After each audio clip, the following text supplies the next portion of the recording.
Hi, this is Barry Byers at Texas Karate Institute, and we're going to do...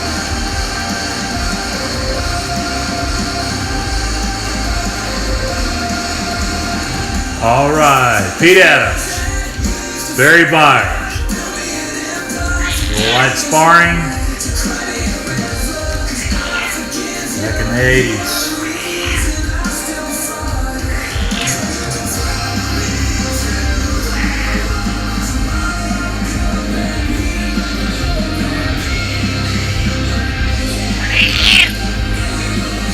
That's right, Albert. My cat.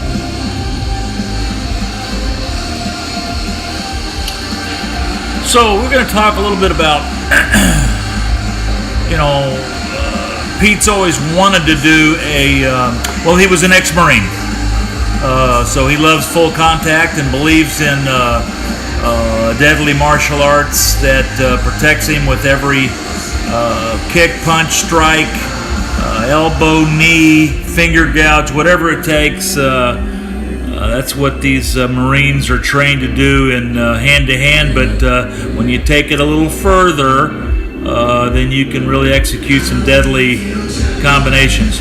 Anyway, I enjoyed working with Pete. He was probably about 60 pounds lighter than me, and Pete Adams really had a lot of understanding that you have to protect yourself, and you have to kind of get in the ring with someone a little better than yourself if you want improvement. And that's a hard thing to do for some people. But you can see here he went in and instead of going with someone his own weight, his own size, etc., he came to the biggest, heaviest guy in Texas there at the moment to pound away at. So enjoyable experience. These films are made for understanding the routines between different systems, how your footwork is improved or not improved by critique, and I like to use these light sparring events to catch up on some things. Point stuff is really important for speed, and if you're going to do points, then you want to get in there with the full contactor, like myself, to kind of get past any of the burdens of anxiety that you have from getting hit in the face. Everybody's got a plan until they get hit in the mouth or in the face, either one. That's a first round deal. I like to believe that if you're going to shadow box and work in warm-up routines, you need to really be prepared already, because it's going to be a fast pace. You're going to be elevating those kicks and trying to create a better form within your target zones by utilizing your tools in the best way possible. And that's why you try to look at these films and you say, well, I thought I was throwing that side kick and my heel was protruded like it should have been, and the knife edge was slanted down. But that's a sloppy flat foot kick, and you can adjust that. Or look how I'm dragging my foot every time I throw this combination. And so those things are relative and important if you're going to live this life, the life of a student martial artist. And I think we're all, really students. Black belts kind of gives us a little upper hand in being a student, and because we have the discipline, the honor, the respect it takes to not complicate matters. It's very simple. We give everybody respect. I hit you as hard as you hit me, and I'm the sensei. That's part of it. So once you get that past you, there's David Mason. Look how young he is. What an amazing athlete, and an amazing, outstanding teacher. I worked with David so long in all of my life that I'm just honored to be reminded of his picture, Sensei Mason. And I worked, everyone knows, Walt Mason was like another father to me, and rest in peace, Dad. You're just amazing with what you did with my life. And so trying to get back to what we're doing here at the Texas Karate Institute of Richardson, Texas. We've since I think moving around a little bit from here with some kicks. There we go. We try to, and see, it didn't work out. There was some things that just did not come together with that combination, either because it was too close to making severe contact or the form was improper. I call the second. I think the form was off. I think you have to really tuck those knees in, as the great champions have shown us in history. You really have to focus on sliding that missile into position before you shoot it out there. There's Mike Weber. We've done film with Mike Weber. This is the same night, of course, of those films. I did probably about 15 rounds with different students that night, and this was basically for all the point fighters and light contact guys. My full contact team would be coming in later this evening, or later that evening back then. The likes of which you could only imagine. My heroes and leaders like Ray McCallum and just would come in. Kenny Wiseman, Raymond Monday, all the greats. Steve Goen, you did Bobby Stovall, Mike Burns, James Rabbit Brown. I mean, all of these guys would just flow in and just beat the tar out of you all night long. So warming up was always good. And there you go, Pete Adams, ex-Marine, really got me to think harder about road work instead of just, strike power. And I was very grateful. It complimented what I needed to do in the ring later on in life. You can see here that I'll just let you, look, and yeah, here we go. All right, so I don't know how I get stuck narrating these things. This happens.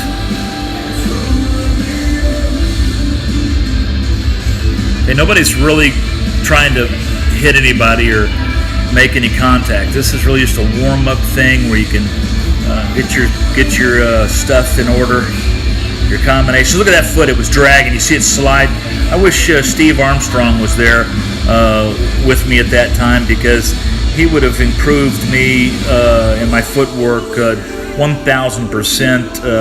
And also Guy Metzger. My God, if I would have had a chance to get in and get more stuff in with him because of the grappling and the ground and pound that was to come.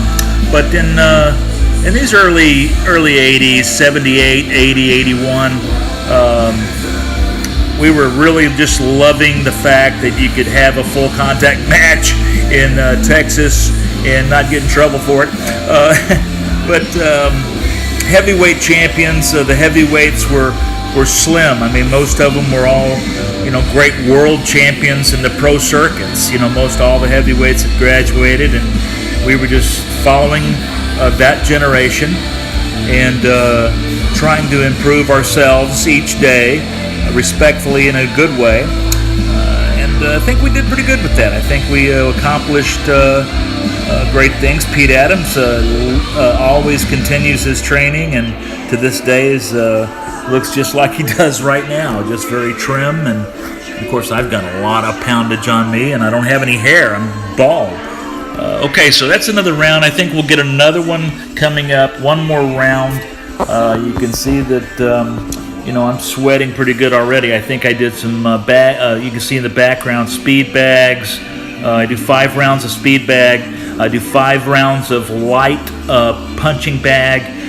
Then I do some heavy punching bag, just 3 rounds, just 3. And then I move on into some really organized stretching routines to get, after jumping rope, get in the ring and do some of this.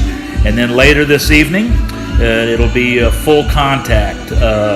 Really, everybody slams on headgear and tries to get as protected as they possibly can.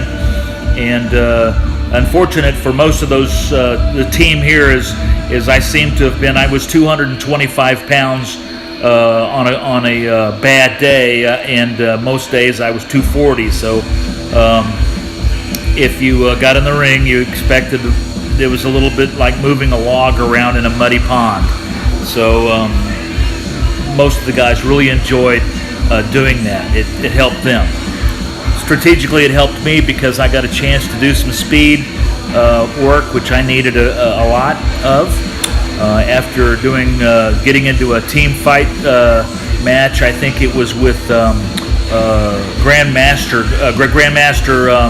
Rudy Smedley in a point deal, and it was just amazing how fast and agile, and tried to flip, no flipping, just an amazing inspiration all my life to be near guys like that, and so all those guys were moved on to pro fights and leading the martial arts with their amazing instruction. So Pete and I are here just trying to work it out. Look, here's a jump aerial 360 hook kick. It looked like that did not. There's another one that just wasn't getting off the ground, just wasn't following through properly, or I was afraid I was going to hurt him or something. But good to see it on film. That's why you need to film, guys. Oh, nice movement on Pete's party. He's staying away from the corner as much as he can and shooting side kicks out there, staying away and circling away from the power hand, which changes on me because I like left, right. I'm very ambidextrous in the ring. I remember once fighting the undisputed heavyweight champion of the world, Dennis Alexio, and I could hear his corner shouting out, "Southpaw, southpaw," and incorrect, but it appeared that I was southpaw. I don't know if Raymond McCallum is coming in on this film. We're going to look for it and try to get it on the visuals here pretty soon. If we can locate that film. I think Master Steve Social was with him, and other great, iconic, and legendary athletes in many years and decades of experience and knowledge. Oh, there's a great picture of Walt Mason in the team championships we were talking about. There's David Mason, one of the leaders of the group. All the other kids should be there. Margaret Beasley. Oh my God, what an animal warrior she is and was back in those days. And I wish I could name everybody right now, but I can't. Bye-bye. Thank you for watching. Yeah, well, that was it. Thank you very much. A nice, wonderful training video that we like to do, and we thank everybody for their participation and watching, and we look forward to comments and just mirror the fighters. That's the routine, and make yourself comfortable with every system that's out there. Make adjustments and use what you find interesting to your styles, and you know what to do with the rest of it. Just kind of store it in the old memory bank. But make sure you get your full contact in. The light sparring is great, but then you need to see how it works out in a full contact situation for the better combat. That's just my opinion. Full contact rules.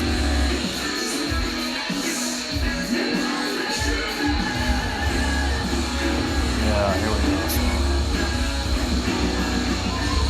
That's again, thanks Pete Adams, veterans, Marine veteran, and today was Veterans Day, so I'll try to get this film out sometime this evening anyway. And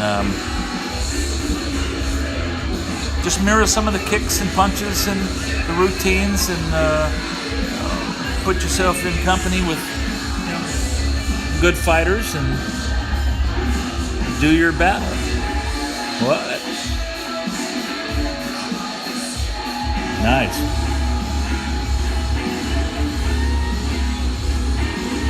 Oh, good defense, Pete. Good defense.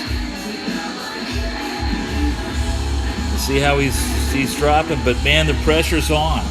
Bye-bye.